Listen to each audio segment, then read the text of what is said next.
Dear friends, the Council for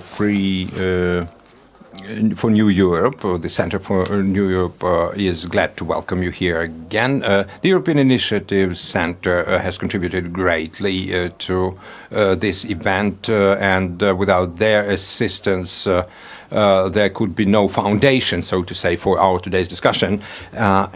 So we asked the foundation to include a number of questions in their questionnaires within the framework of this research. And it was for the first time, or it's for the first time, that we have the report, analytical report, on the whole number of trends that, for the first time, by the way, was surveyed in 2015. So this report includes the comparison between these two sets of data of 2015 and 18. And also, specifically, what was included was the attitude of the population of Ukraine towards the assistance from the United States of America. What are the expectations, or what have been the expectations of the population of Ukraine in this respect? So all our esteemed speakers will have an opportunity to speak out. I would describe them as the key players who are decision makers at the same time, and who can clearly articulate also the expectations of the Ukrainian authorities, of the Ukrainian government, and also from the EU side. We are very grateful to Ambassador Mingarelli for his participation in this event.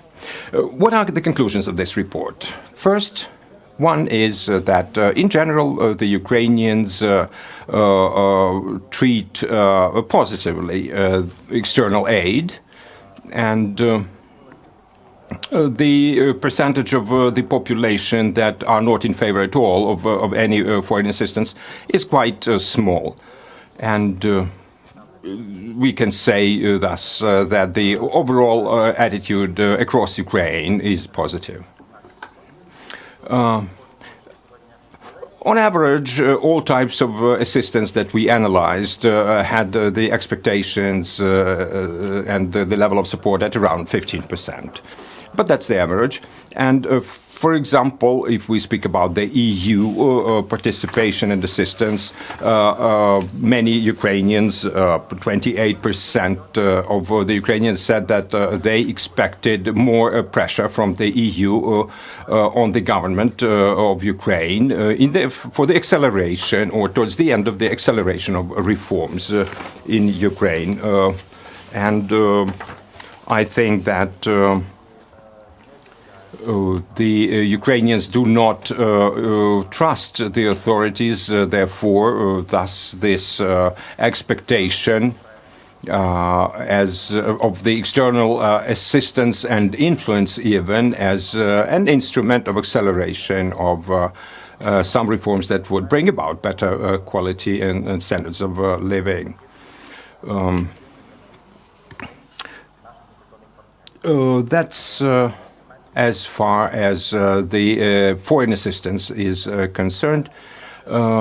Another dimension that we analyzed in this report was in the security realm and safety realm.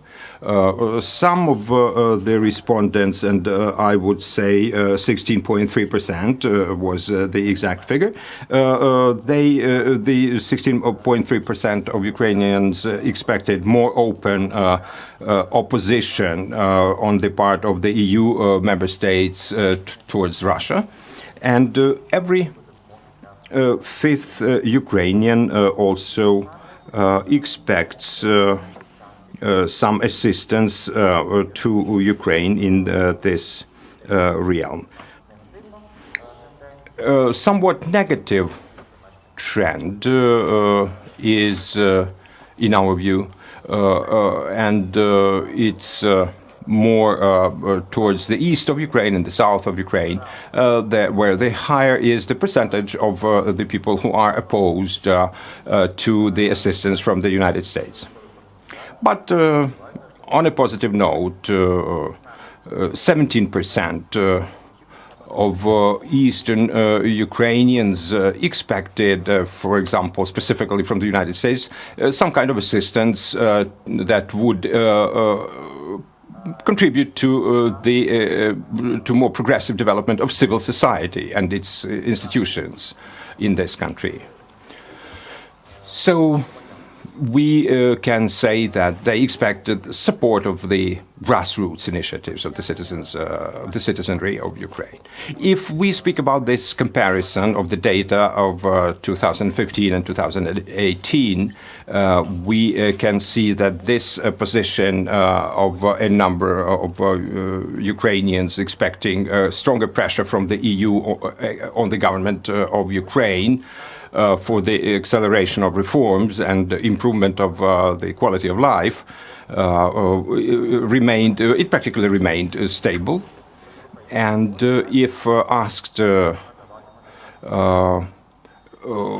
what's their attitude if towards the continuation of the path of Ukraine towards Western Europe, even without the assistance, direct assistance from the EU,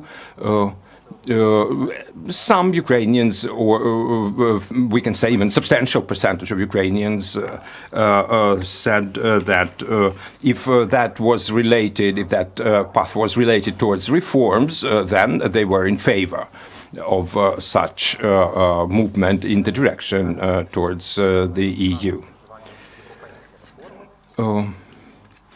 17% though said that the so-called European reforms that have occurred in this country so far have not been needed.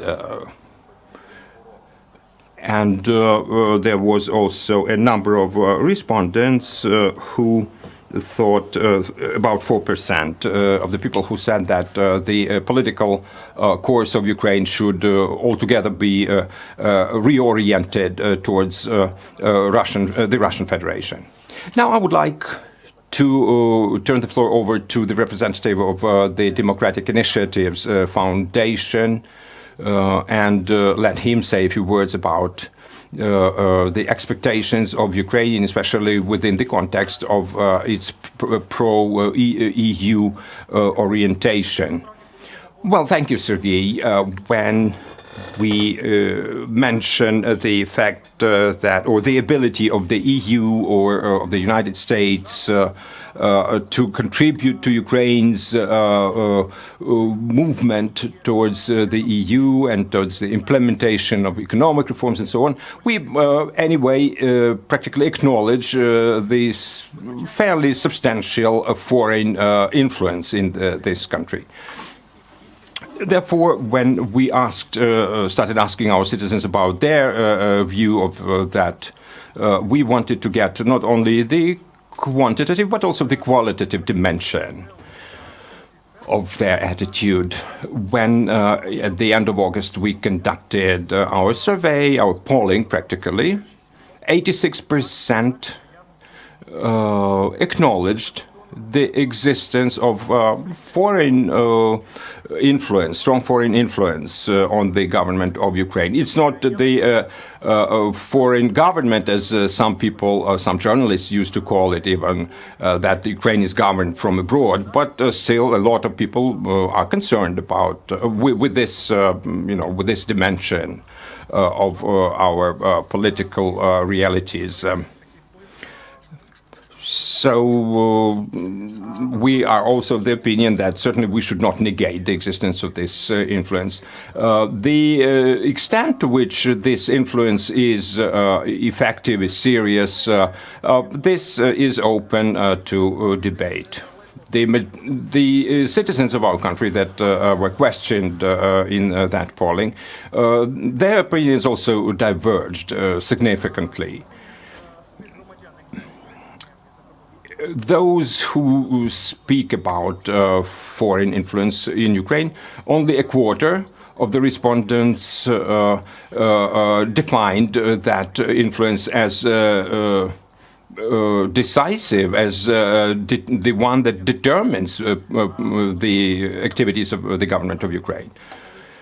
When asked about the subjects of that influence, the largest percentage point, 54%, mentioned the United States, and then there was the European Union in the second place.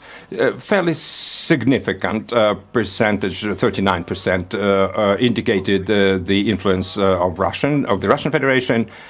And among the other foreign favorite agents, so to say, of this influence, the IMF was mentioned by a substantial number of the respondents. The nature of that influence is evaluated rather interestingly. We wanted it to be evaluated according to, or on the scale from the negative to positive influence. And the positive balance, so the amount of positive assessments versus negative, the positive balance was with the European Union, it's 26%. Then the OSCE was mentioned, and the transnational companies whose balance was 5% more positive than negative.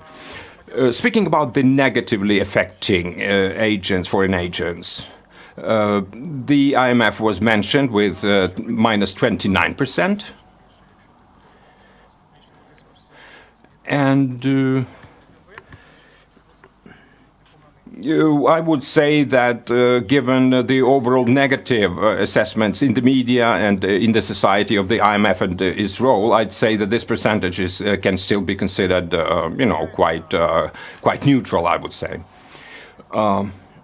Speaking about geographical divergences or differences in these influences, for example, the powerful influence from the United States is perceived as such to a larger extent in the east and in the south of Ukraine, more than 60% of the population. In the western part of Ukraine, only 40%, so much less. And if we speak about the Russia's influence, for example, in the western part of Ukraine, the tendency is towards the larger part of the population, considering it a strong factor of influence, external influence, and in the east, much less. In the east of Ukraine, 78% think that the EU is a significant factor of influence, and in the central part of Ukraine, 51%. But in the south, for example, 48% assessed the EU's influence negatively and 30% positively. So we have these regional differences, geographical differences, but I think it's a good. They constitute a good basis for analysis. Let me now turn the floor to His Excellency, the Ambassador of the European Union here. Let me, though, mention before he takes the floor about the expectations among the Ukrainians of financial assistance, especially from the European Union. In 2015, the number of people who expected any financial assistance from the EU was rather small, and it continued also until it has continued until 2018. So this notion of Ukrainians expecting only the money, only the funding from the EU is rather mythical in my view. What's Your Excellency? What's your assessment of these of that data, and how could it potentially affect any assistance from the EU to Ukraine? I find the findings of this poll study assessment extremely interesting. No doubt about that. And on our side, we will look into details to these findings. We will have to digest them, and you can be sure that this kind of assessment is extremely useful to us. So thank you very much for providing us with this work. First point. Second point, I believe that we have to be a bit more precise with the words that we use. And I would like to clarify at least two words that you have been using constantly in this introduction: influence and assistance. Influence. Regarding the EU, we do not try to exert any kind of influence. The EU people, the Ukrainian people, and the Ukrainian leadership over the last 15 years have consistently said in a very clear way that they want to move closer to the European Union. They have negotiated an association agreement. The Ukrainian people has paid an extremely high price to get this association agreement implemented. And as a consequence, in the EU, we consider that we have to implement with our Ukrainian partners this agreement.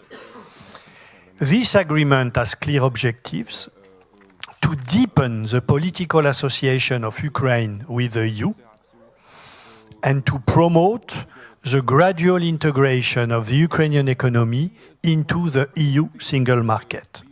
This is what the EU is doing in this country. We are not trying to exert any kind of influence. We are just cooperating with our Ukrainian partners to help them modernize the Ukrainian society and economy along the line of this association agreement, which has been negotiated by the Ukrainian authorities. You see what I mean? Exerting an influence gives a feeling that we try in a not very clear and open way to influence choices. This is not the case. For us, the Ukrainian people have to decide which kind of country they want to live in. And if they tell us, this is the case, we would like you to share your experience with us on how to have an open and democratic society based on a social market economy, we are ready to share our experience. But it is up to the Ukrainian people and the Ukrainian leadership to decide what they want to do within the country and in terms of foreign relations. And therefore, I believe that this wording, to exert an influence, is not the right one when it comes to the EU. You can use it for other external actors, but for the EU, I don't have the feeling as an EU representative here to try to exert an influence.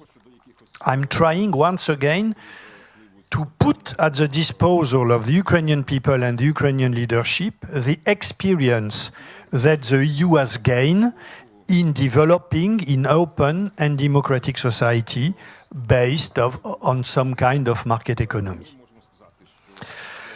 Second point, you talk about foreign assistance, foreign assistance, foreign assistance. Alors, first of all, I don't like this word. I prefer to speak about cooperation programs and not assistance programs.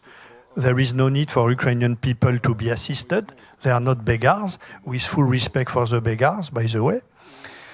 And second point, if you look at the figures, the bulk of what we provide come under the form of loans, not grants. And you can speak about assistance when you speak about loans. The EU has been mobilizing over the last 4 years between 12 and 13 billion euros. But in these 12, 13 billion euros, 10 billions comes under the form of loans. Loans is not an assistance because you have to reimburse with an interest. And you have conditions attached to the loans. You see what I mean? So next time you talk about EU-Ukraine relation, forget influence, forget loans. Okay? He's not convinced. Huh? Okay.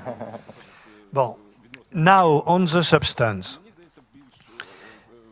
First of all, it is remarkable to see that a large majority, I don't remember the figure, of Ukrainian people consider that Ukraine has to modernize its society irrespective of an EU membership perspective, which today does not exist. This means that you have clever people in Ukraine. They understand that the Ukrainian economy, the Ukrainian political life has to be modernized for the sake of improving the living condition of the Ukrainian people, and not because one day you could have an EU membership perspective. And this is extremely important, because I spend my time explaining that you have to carry out a number of reforms for the sake of improving the condition of Ukrainian people, not because of the EU, of the fact that one day you could join the EU, but for the sake of improving the life of Ukrainians. So this is something which is, in my view, very important. Second point, you mentioned the fact that there is a lack of trust from the people in the leadership, not the current leadership, but the political class in general.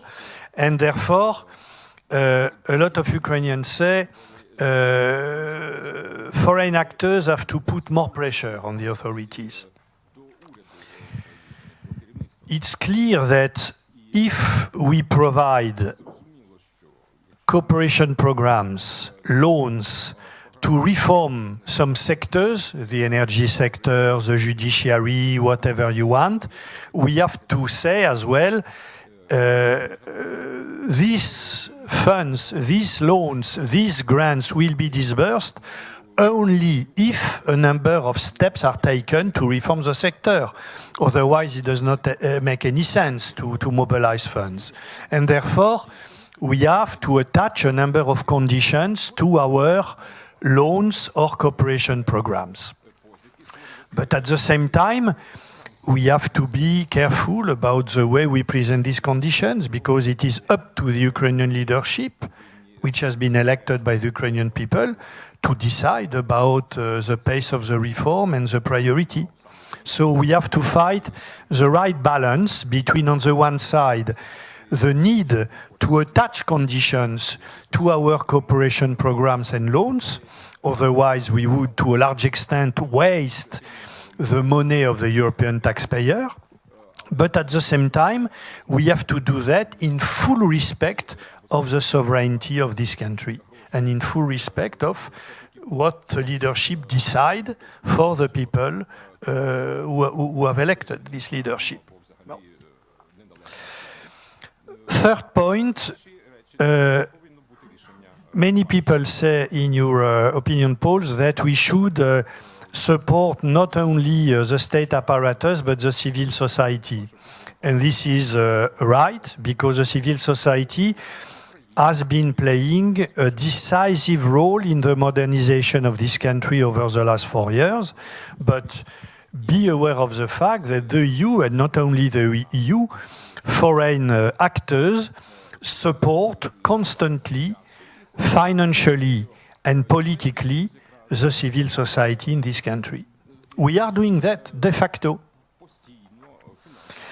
Another point, when it comes to the opposition to the Russian interference in Ukraine, Ukrainian people think of the US and not of the EU. It's our fault, probably, but you should be aware of the fact, and we should better communicate on the fact that the EU have put in place 3 series of sanctions against Russia since 2014, and these sanctions have been extended every 6 months unanimously by the EU Council. And these sanctions represent a cost for Russia. So one could say the EU should do more. Why not? But at least we should, and Ukrainian people and leadership should acknowledge the fact that the EU has put in place these sanctions, which are a serious way to tell Russia, you have to stop your interference in Donbass. Crimea is and will remain Ukrainian, and all activities aimed at undermining the sovereignty of this independent country have to cease. So there is, without any doubt, a strong EU position on in favor of the defense of the independence, sovereignty, and territorial integrity of this country, and we have to better communicate on that. You gave me 10 minutes. I have already spoken 15 minutes, so I stop there. Thanks. Дуже дякую послові Євросоюзу Хьюго Мінгарелі. До слова запрошую. Thank you, Ambassador Mingarelli. Let me turn the floor over to Ms. Stefanishina, who is the director of the Government Office for European and Euro-Atlantic integration. Well, Ms. Olga, your attitude towards Ms. Mingarelli's assessments and towards our report, and generally how you view the evolutions, possible evolutions in the relations between Ukraine and the European Union. Thank you, Sri. In fact, a number of ideas that I wanted to speak about have already been mentioned by Ambassador Mingarelli, and let me start by saying that the very path of economic reforms and transformations has significantly been influenced by, or resulted even in, to a large extent, stemmed from the policies and attitudes of the European Union. Among the somewhat unexpected results of this survey, I'd say that it strongly reflects the media, contents of the media and media campaigns, of which we have been all witnesses recently. Therefore, I'd say that logically, for example, as far as the external influences are concerned, we should have that factor in mind. Then if we, assessing these results under the perspective of public opinion, we should say that it's only the tip of the iceberg, and we often, when trying to assess the results of our economic transformations, economic reforms, we often forget the amount of results that have already been achieved. For example, logistic infrastructure development strategy, the other strategies for specific sectors of Ukraine's economy. We believe that the implementation of the reforms, the continuation of the implementation of the reforms in the other sectors of Ukrainian economy would approximate Ukraine's economy to that, or with that, of the European Union. Let us not forget also about the 2 years of free, visa-free regime for the Ukrainians, and also a number of other simplification and anti-bureaucracy, I would say, anti-bureaucracy measures and reforms in Ukraine.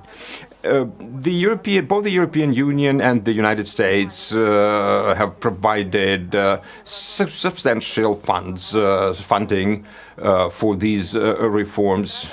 and not only financial funding, but other types of assistance. For example, a large number of laws, of acts that have already been, enacted. Therefore, when we speak about specific infrastructural projects, we need to take into account these positive transformation. Therefore, I would like also to highlight that our Euro integration aspirations are supported more and more strongly by the EU, and the process of as this Euro-Atlantic integration processes are fairly formalized, maybe sometimes not all rank-and-file citizens can feel immediate results of these processes. And let me thank you again, and your foundation and your center, for the participation and particularly for this report, for producing this report. Thank you. Thank you, Olga, especially for your appreciation of our work. It's particularly a pleasant factor. Now, the floor is given to Mr. Leschenko, who is the Deputy Chief of the Department for Foreign Policy and European Integration of the administration of the President of Ukraine. Well, comparing the policies towards Ukraine of the European Union and the United States might not be correct, but if we take them within the context of broader context, like global influences and so on, how would you assess them, and especially the prospects of the improvement of the relations between Ukraine and the EU? Well, I would like to start by thanking the representatives of the New Europe Center and the other institutions, the Democratic Initiatives Foundation. For us, the most interesting was the dynamics that you managed to show in your report. And we believe that the data you quote deserves certainly some analysis, detailed analysis, and in-depth analysis. And I think that your report and the data that it included also has shown the need for even more active attitude, proactive attitude, if you want, of the European Union towards this dimension, this public opinion dimension. Especially when we mention these tensions in the east, in the Donbass, in the Sea of Azov basin, these controversies, and I think that we have the new illustration, so to say, to the Russia's activities or activism, if you want, in Mariupol, in the other areas along the Sea of Azov, and in the east of Ukraine in general. Therefore, we should try to stimulate even further the cooperation between Ukraine and the EU, Ukraine's cooperation with the United States. At the last Ukraine-EU summit, this idea of tutelage of specific European governments of certain areas in the Donbass, in our view, it could bring about better understanding of the positive role of the European Union so that people can better understand that it's not only financial assistance, but also political endorsement, if you want, of Ukraine's that is valuable for the government of Ukraine. Commenting on that attitude of the rather high percentage of people who negatively assessed the assistance from the United States, from the European Union whatsoever, I think this is, as you have rightly mentioned already, it's the communication shortcoming, I would say. Because some people perceive it as this cooperation is somehow imposed, especially if such actors are added as the IMF and these similar international organizations and institutions. And a lot of people start asking themselves and come to the conclusions that why do we need that assistance at all? Why do we need it for? What do we need it for? And we need to explain better to our citizens these relationships between the causes of things and the consequences. We need to be more clear about Ukraine's need, the fact that Ukraine needs more the assistance from the IMF than the IMF needs anything from Ukraine. And about the consequences, economic consequences of somewhat deteriorated situation for some strata of Ukrainian society, I think that should be explained also too as something not related to any kinds of relations, economic relations with with foreign countries, especially with the United States and the EU. If we speak about assistance, as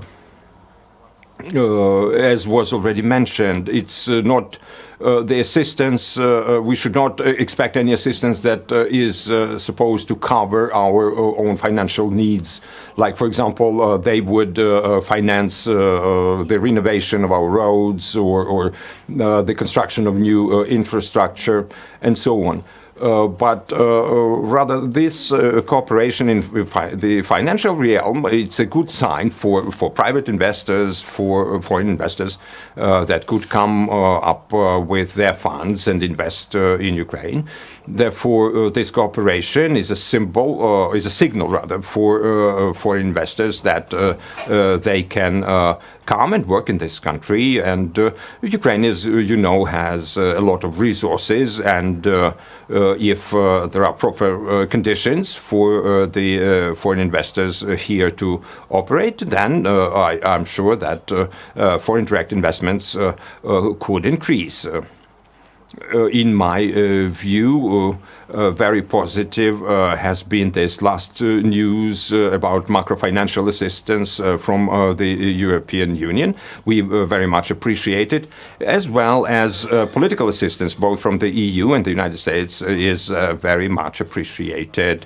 Our positions on the Donbass, on the Crimean Peninsula, have been sustained by the EU and the United States and other large actors, international actors, and maybe, as was already mentioned, maybe some more active, some activism, some of higher degree, so to say, is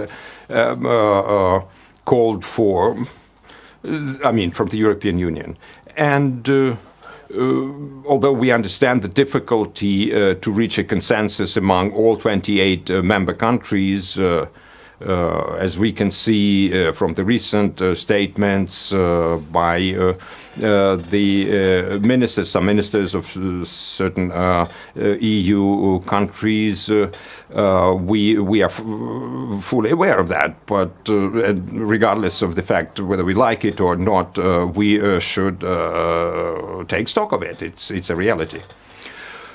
If we speak about these assessments of foreign influence and, for example, the need for more active opposition or more open opposition on the part of the United States, especially against Russian intervention, then we should probably also explain to our citizenry better that the United States probably is in favor of more the soft power dimension opposition rather than anything else. And as I have already mentioned, this civil society dimension in our relation and the EU's assistance here have always been very positive, and we hope that with further development of these civil society institutions, even the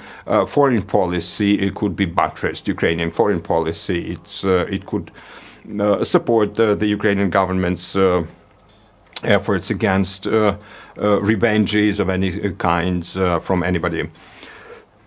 And I think that if at the level of the European Union a permission is given to supply lethal weapons to Ukraine, as was sometime a few years ago was done with respect to arms supplies to Iraq, I think that might also be helpful for Ukraine. My last remark regards the prospect of Ukraine's membership.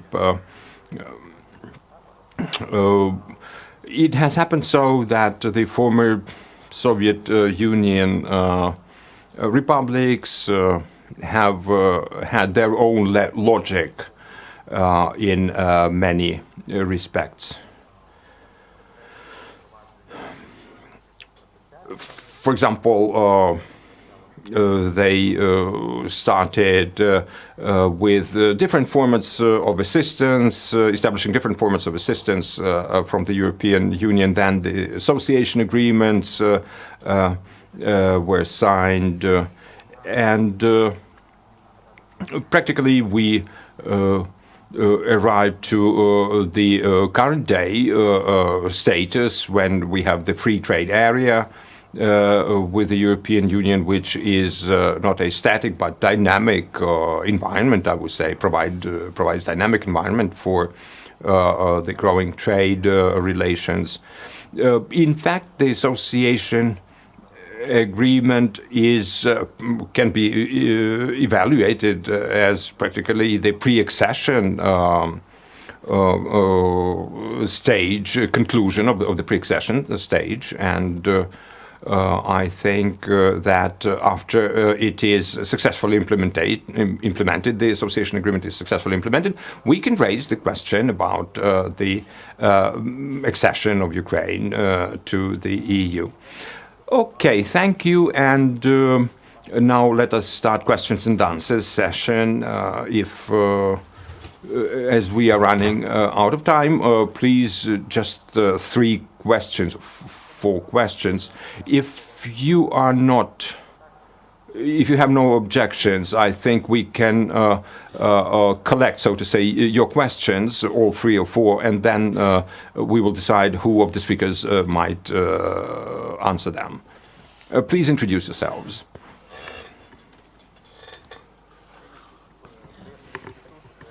Ukrainian Press Institute, Mr. Kashinsky. My question is to representatives of Ukrainian governmental bodies and to Mr. Ambassador. So maybe the most important that prevents help is corruption. It was perceived so. And this question was not included in your research. And what prevents this help? And is corruption at the first place in this area why reforms are lacking? Next question. Andrei Megel, Institute of Liberalism. A question to Mr. Megarelli. So we expect local and national elections, and how do you plan the work in this period? What will be expected during this period in your work? Sashko Kulchitsky, Renaissance Foundation. To Ruslan Garbach, question about foreign influence. Maybe there are some interesting insights about sociological portraits about the groups of people who provide support, how they perceive this foreign influence. One more question.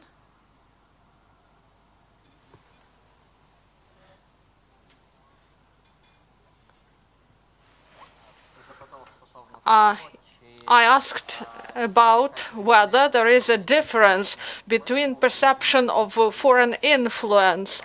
The people who are in different groups of income, different social groups, and how these groups perceive the support of Ukraine by by the US and by European Union. Questions to His Excellency and the representatives of the Ukrainian government. First question, Ambassador. Some of the diplomats of EU countries represented here in Ukraine and some of the opposition leaders in Ukraine mentioned that the conditions for the macro-financial assistance were very soft, especially for the first installment, so that in order to make sure that Ukraine will basically get them before elections, before the end of the year and then before elections. Do you feel that this has some grounds, I mean, this kind of statements? And the second question, very short, I've heard some Ukrainian officials claiming that EU's assistance is only loans and no support in terms of grants. Is it true? And this is also for the Ukrainian representatives, to what extent we can take this as a true statement. I mean, thank you. Дуже дякую. Підемо по порядку. Перше запитання So the first question about corruption as the main obstacle for provision of help from international partners of Ukraine. Maybe this question is to Mr. Ambassador, whether corruption is an obstacle for cooperation with Ukraine. Corruption is, without any doubt, a very serious problem in this country, and it is a problem, first of all, for the citizens of Ukraine, far more than for the foreign donors. It is a problem for the citizens of Ukraine because this has a direct impact on their living conditions, and the fact that people may have to pay a bribe to be decently cured in a public hospital or this kind of stuff, this is something which again has a negative impact on the living condition of Ukrainian citizens. Second point, it is clear that Ukraine, which is a country with fantastic assets, could get far more foreign investment if the rule of law would be better enforced. And therefore, it is important that together with Ukrainian authorities, we do everything possible to improve the situation when it comes to the rule of law. And you can be sure that in our dialogue with the Ukrainian authorities, as well as in our cooperation programs, everything which is related to the rule of law, to the reform of the judiciary, to the reinforcement of free media, of the civil society, to the reform of the civilian security sector, all these elements received a lot of attention from the European Union because we know, on the basis of our experience, that it is important to do better and more in Ukraine in this area. The next question is also addressed to you, Mr. Ambassador, about elections and EU elections situation is clear. First of all, we hope that local election in the newly amalgamated Romada will take place by the end of this year. Second point, we hope obviously that the presidential and parliamentary election, which will take place next year, will be conducted in a decent way, so that the will of the Ukrainian people is reflected in the result of the election. On our side, obviously, we support the deployment of big teams of election observation mission. We will as well support the Ukrainian authorities to fight the cyber activities that some countries could be tempted to deploy in Ukraine to derail the election process. We have already put in place a number of projects jointly with Ukrainian authorities, and we are ready to step up our activities in this area. We will be extremely attentive as well to the media, because the media have to play a role in the election, and in this regard we are concerned about the situation of the public broadcaster, because we know that they are facing difficulties financially, and it's a pity, especially during an electoral campaign. We hope that it will be possible to improve the situation of the public broadcaster so that the Ukrainian citizens get decent information before the election. And we hope finally that the electoral campaign will not be a pretext to stop the reform process. We believe that it is still necessary and possible to carry out a number of important reforms in some specific sectors in the next few months. I hope I answered your question. The next question, Mr. Ambassador, is also to you about soft conditions. This is frankly, you say that some EU ambassadors claim that. It's a pity that they don't come to me to say that. Alors, you know that one of the conditions for the disbursement of the EU macrofinancial assistance will be to be on track with the IMF program. Do you consider that the IMF conditions are soft? If Ukraine is not on track with the IMF program, there will not be any disbursement of the EU loan. Is it a soft condition? I have not heard anybody telling that the IMF program was soft. Is it soft to raise the price of gas by 23%?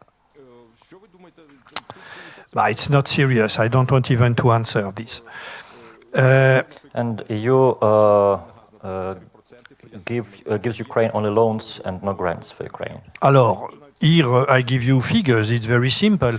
Over the last 4 years, the EU has put at the disposal of Ukraine 200 million euro per year of grants. 200 million euro grants per year. Plus, we have as well mobilized about 70 million euro under our humanitarian assistance, and these were grants as well. We have put in place 3.4 billion euro of macrofinancial assistance, plus 1 billion, which means 4.4 billion euro of loans for macro-financial assistance. Okay? 4.4 billion of loans. In addition to that, the European Investment Bank, which is the financial instrument of the EU, has mobilized 3 billion euro of loans. In addition to that, the European Bank for Reconstruction of Development, which is not an EU instrument, because in the EBRD you have the US, Turkey, Russia and others, but still the EU has an important role in the EBRD, they have mobilized as well about 3 billion euro of loans. So these are the data. Thank you a lot. Представники органів влади, хто хотів би взяти на себе сміливість прокоментувати деякі запитання? Speaking about the representatives of Ukrainian authorities, who would dare to speak Well, it's not about dare to speak or not dare. I would just like to comment on these macrofinancial indicators. I understand the logic of some of these assessments. The European Commission and the Ukrainian government, they have worked jointly, and therefore they have a mutual understanding, so to say. And Ukraine committed to creating the electronic system of verification and control of tax returns, of tax declarations.